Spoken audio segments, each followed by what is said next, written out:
జిల్లా ఉన్నటువంటి కొత్తపల్లి వీరభద్రస్వామి బ్రహ్మోత్సవాలకు ఆహ్వానించడం జరిగింది. దాంట్లో కార్యక్రమ భాగంలో ఉన్నటువంటి కొత్తపల్లి గ్రామస్తులు, వీరన్నగూడెం గ్రామస్తులు, కౌన్సిలర్లు, వైస్ చైర్మన్తో సహా ఈరోజు వచ్చి వీరభద్రస్వామిని దర్శించుకొని ఏదైతే పూజ నిర్వహించారో ఇక్కడ దేవాలయ కమిటీ సభ్యులు వారికి ప్రత్యేకంగా ధన్యవాదాలు తెలియజేస్తా ఉన్నాం. గత 8 రోజుల నుంచి బ్రహ్మోత్సవాలు జరుగుతూ ఉన్నాయి. నిన్ననే కళ్యాణం అయింది, ఈరోజు రథోత్సవం ఉన్నది. ఆ రథోత్సవంలో మేము పాల్గొనడము చాలా అదృష్టంగా భావిస్తూ ఉన్నాం. ఇక్కడ ఉన్నటువంటి కొత్తపల్లి వీరభద్రస్వామి చాలా పవిత్రమైనటువంటి టెంపుల్. ఎక్కడి నుంచో వివిధ రాష్ట్రాల నుంచి భక్తులు వస్తూ ఉన్నారు.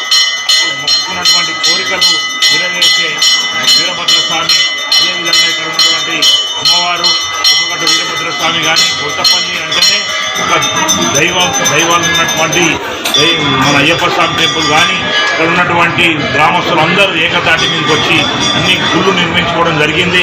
దాంట్లో భాగంలో ఇక్కడ ఉన్నటువంటి వీరభద్రస్వామి రాష్ట్ర వ్యాప్తంగా తెలిసే విధంగా వివిధ రాష్ట్రాల నుంచి వచ్చి భక్తులు ఈ ప్రోగ్రాంలో పాల్గొంటూ ఉన్నారు.